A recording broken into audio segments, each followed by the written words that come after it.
আমার হাতে একটি চেক পাতা, যেটাকে আমরা বলি ব্ল্যাঙ্ক চেক। ভিডিওটি করার উদ্দেশ্য মানুষদেরকে সতর্ক করা। আমি একটা দোকানে পান কেনার পরে সে চেক পাতা দিয়া আমাকে পানটা বেঁধে দেয়। তারপর আমি বললাম যে ভাই এই পেপারটা কোথায় পেলেন? বলছে আমার বস্তার মধ্যে একটা চেক বই আছে, আমি যাদের কাছ থেকে পেপার কিনি তারা দিছে। তো বললাম যে আমাকে একটা চেক পাতা দেন। তারপর দেখলাম এত বড় বা কয়েকটা চেক বই তার কাছে, পান দোকানদার, ঢাকা মালিবাগ থেকে। এখন বিষয়টা আপনাদেরকে বলি। এমডি শাহিন মিয়া যার এই চেক পাতাটা, এখন এখানে এটার ব্ল্যাঙ্ক চেক আগে বললাম, যেমন খুশি তেমন একটা অ্যামাউন্ট বসাতে পারেন, তারপর তাকে ব্ল্যাকমেল করা যাবে যদি সে জিডি না করে।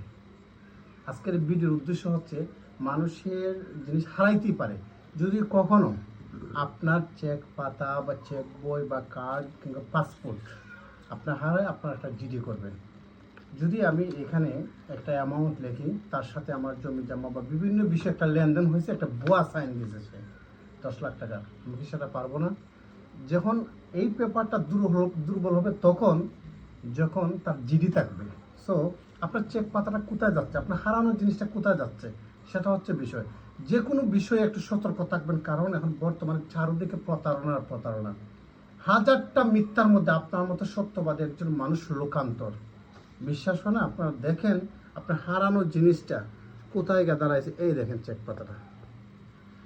তাহলে যারাই ভিডিওটা দেখবেন আপনাদের উচিত কি, ভিডিওটা বেশি বেশি করে শেয়ার করা। এই দেখেন আপনার চেক পাতাটা দেখেন, এই দেখেন ইসলামিক ব্যাংক, এই যে শাহিন ব্রাঞ্চটা, আর কিছু বললাম না।